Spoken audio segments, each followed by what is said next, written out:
Hello class, I wanted to go over some methods and techniques for the collage project. And just remember, the main goal of this is to integrate collage, okay, which is where you're pasting elements onto a support with painting, okay? So you're making a collage with painting, or you can think of it as you're making a painting with collage, however you like to look at it. Now there's several ways there's a lot of ways that you could approach this. One way could be you could collage your canvas and then you could paint over that. Another way is to paint something, collage onto it. Another way is that you could collage a little, paint a little, collage a little, paint a little, and go back and forth. So really, the approach you take is really up to you. Okay, but what I'm going to do is I'm going to show you some techniques that you could use, and feel free to adapt these methods as you see fit. A first good step is to collect your collage materials. And remember, these collage materials can be fabric, printed images, regular photographs. They can be, like thin cardboard. Really, whatever you could stick to a canvas. I found some photographs of just some plants I've taken photos of around Koreatown, where I live, and I got those printed out. Okay. Actually, this one was from Griffith Park, but all these other ones are from around where I live. Okay. This one's actually from San Diego, so I lied a little bit. These are actually photos that I've taken with my phone of natural life, or of plants. We're part of natural life, right? And I think the process of collecting the collage materials can be inspirational. It can help bring up ideas. But remember, you could always collect more collage materials later. I would say collect a good amount of collage materials that could help inspire you. I want to talk about several ways to cut out your collage elements. And you could cut with a X-Acto knife if you have one. Or you could cut with a pair of scissors, okay? Depends on what you prefer and what you have. Now, one way you could cut out something is just simply cut it out along the edges of the forms you see.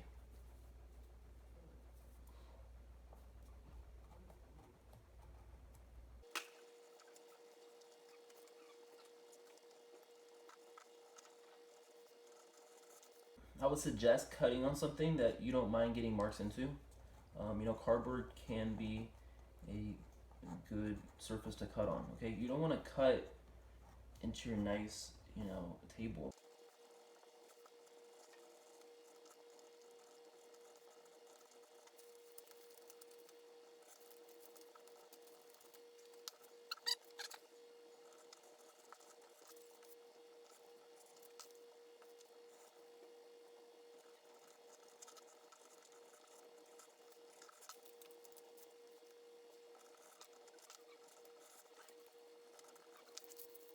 And voila, you have it, okay?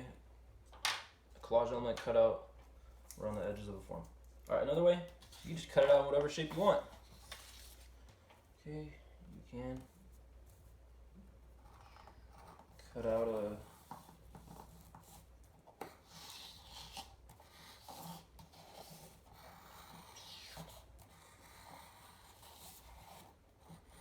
some type of organic shape here. Whoa.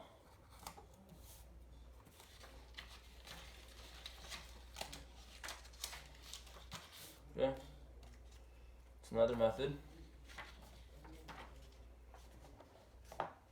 And even another method, rip your elements out.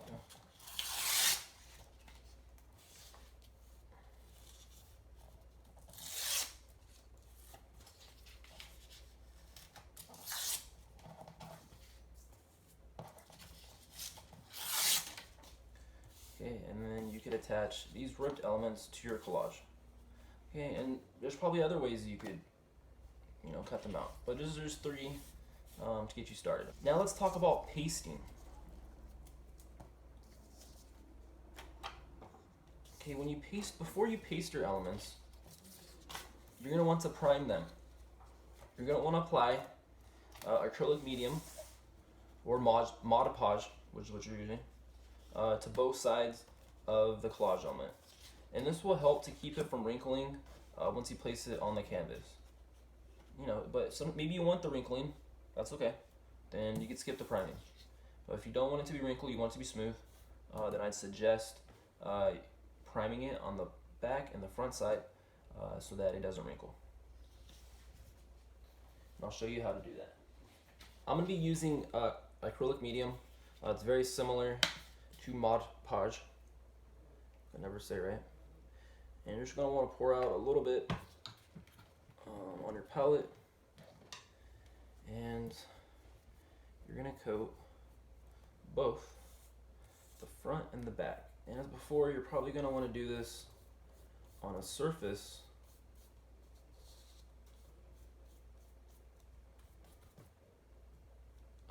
as before, you want to do this on a surface that you don't mind getting dirty. Okay, I think a piece of cardboard is a good surface to do this on. Okay, because this stuff might get stuck somewhere. Okay, so I did it to one side. Okay, so I'm gonna let it dry. And if you have a blow dryer, a little heater, it could be helpful in this type of event. Otherwise, you just wait for it.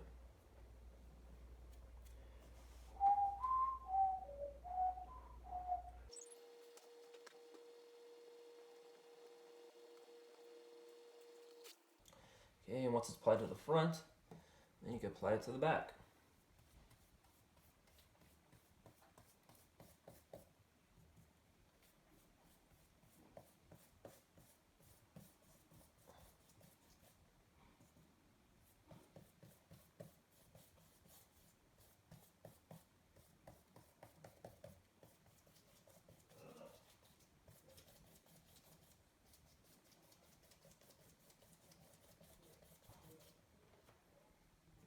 Okay, just make sure it doesn't stick to whatever surface you're priming it on.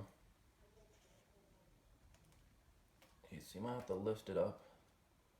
I'll flip it over every once in a while. Ooh, see, that's what happens when it gets stuck to the surface. So you want to make sure that the one side dries before you put it onto the other side. Once your collage element has acrylic medium on the front and the back side, it's officially primed. And we're now going to stick it to the canvas. But before you do that, you're going to want to apply it to the back again. Okay, because now you're going to glue it to the canvas, okay? So you're going to apply some on the back, and you're going to do this kind of quickly, okay? If you do it slow, it's going to dry, okay? And if it dries, then it's not going to stick, okay? So you put it to the back. Let's get this off here. Alright, and I'm going to do this on paper, but it's going to work the same on canvas. Okay, you're going to place your collage element, and hopefully you already know where you're going to place it, because you're running on a short time scale here. Okay, you place it wherever you're going to place it. Okay, and then what you're going to do is you're going to get some more of this, and you're going to apply it to the top. Okay, apply it from the top. And I would suggest working from the inside out. That'll help keep it from getting wrinkled.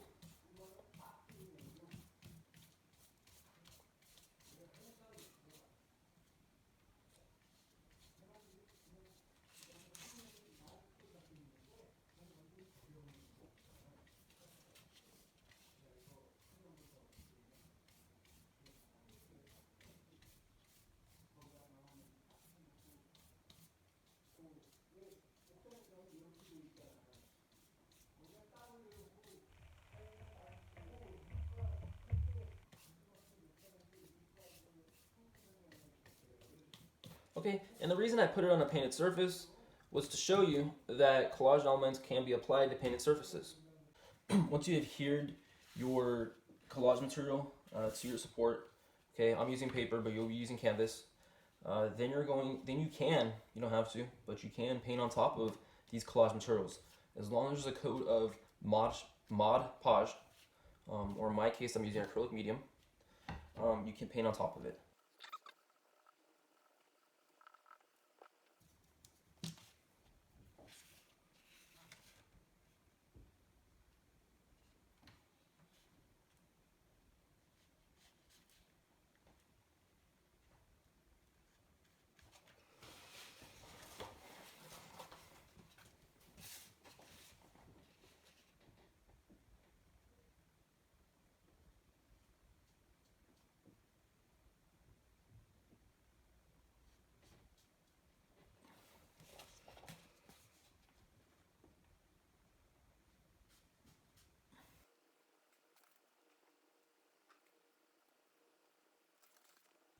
And I think this can be helpful to create unity among the design, okay? Because now you're putting the paint back onto the collage and helps unite these elements to each other.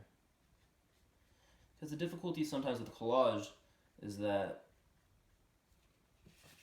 the elements can just look pasted on, which of course it's pasted on, but you know, you want it to look united with the painted elements. Okay, like they're one.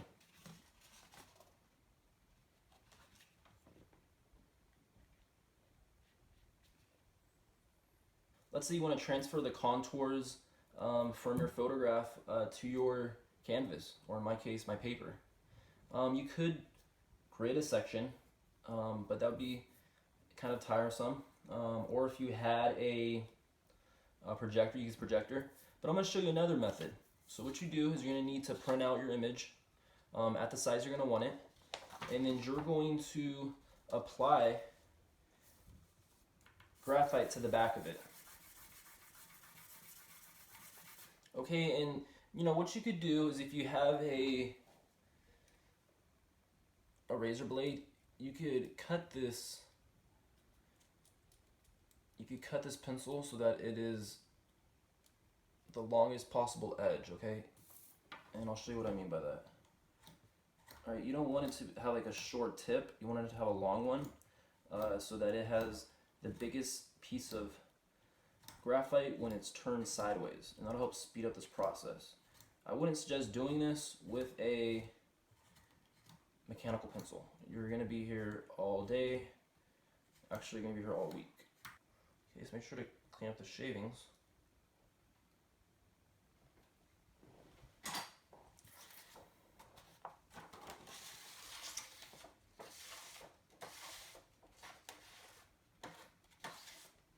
Okay, let's get back to this. Let's be careful you don't apply too much pressure because then it could possibly break the tip. Okay? What you're going to do is you're going to apply graphite to the back of it.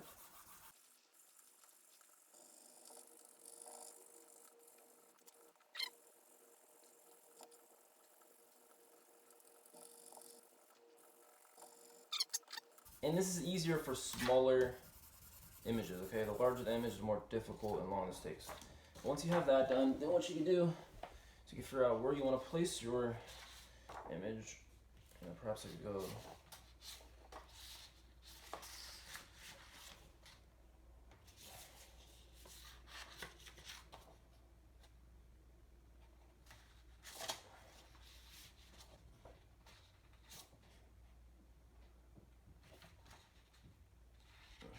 right here, and then you simply, let me get out this out of the way.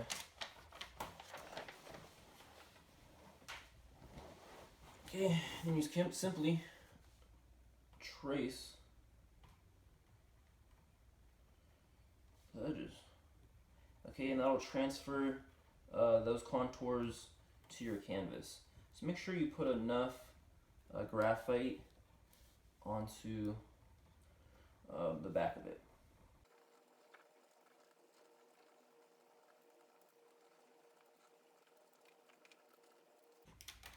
Okay, and then when you take it off, I know it's a little bit hard to see, but you could start to see the contours, okay? And you could go and paint those in however you'd like. Alternatively, you could just do it freehand, okay? Draw it on freehand, and then you can paint it in, okay? Or, you know, if you're just doing an expressionistic style, you don't even need to draw anything. You can just go right ahead and paint it. So once you've collected your collage materials and you started to cut them out, you know, I would begin to arrange them. Okay, see how they look. Now this doesn't have, you don't have to cut them out all at once. You can cut out a couple, place them on there, see how they look, and then start to cut out more. But really it's important to put it within the format, okay? And the format being this 18 by 24 inch canvas. And when you place them, I would say maybe try out multiple arrangements. Before you glue them, you know, try out one arrangement, take a photo. Maybe you could rearrange these things in another way, take another photo. And so on. And when you arrange them, consider the negative space that's created, at least with the collage elements. So the negative space is the space in between the subject. Okay, so these spaces. are shapes just as much as these are shapes. That being said, realize that you're going to be painting under these collage materials, over these collage materials, and around these collage materials. So these negative spaces may change, they may disappear. And it can even be helpful to maybe do some little sketches where you begin to consider, what your painted elements will look like. Now the challenge with collage is that there's a lot of variety, you have a lot of different images. So the challenge is making it look like it all belongs together. The challenge is to create unity. Okay, unity is the sense that the parts look like they belong together. And you could create visual unity through repetition, like repeating colors, repeating textures, repeating shapes. Unity can be created through continuation. So that's where one edge goes into another. So for example, perhaps this edge right here. Okay, do you see how the shape of that continues into this shape? That creates a connection between these two items. Or let's say you create, continuation over here, okay, where this edge goes into this edge. Okay, that creates a connection between this item and that item, and it helps to bring them together.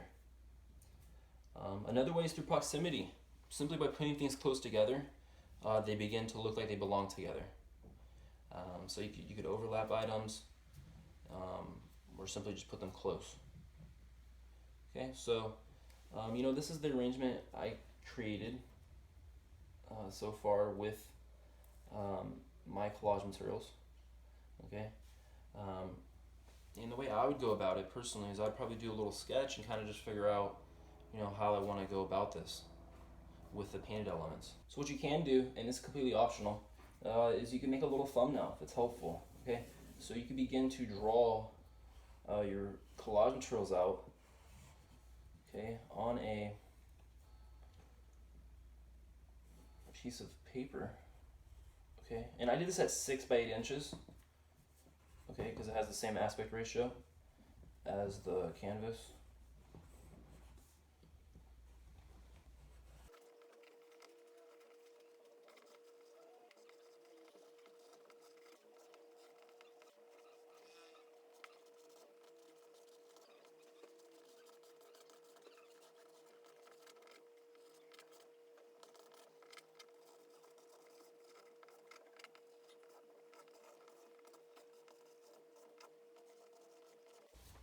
Okay, so I've drawn out the forms. You don't have to make the outlines this thick. I just made it a bit thick so you can see it.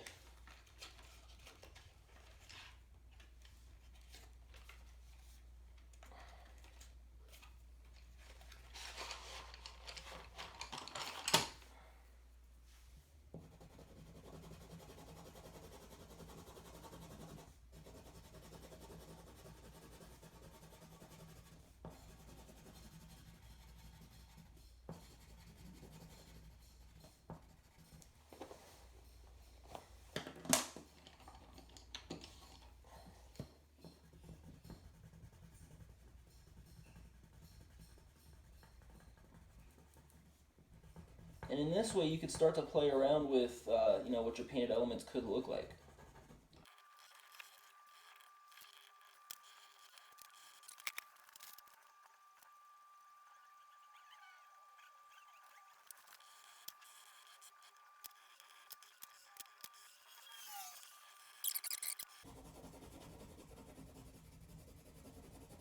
Like I said, different people have different approaches. Some people might just want to go right at the canvas with the paint, and some people like to do more planning. It's really completely up to you. Okay, what your approach is.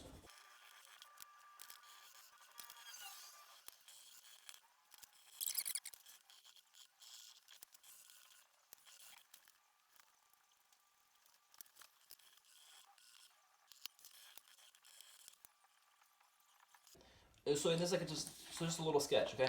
No, it doesn't look like much, but just a way for me to experiment and play around. All right. Alternatively, you can just go out and start painting it.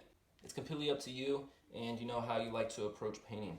If you like to plan more, or if you like to go right into the painting.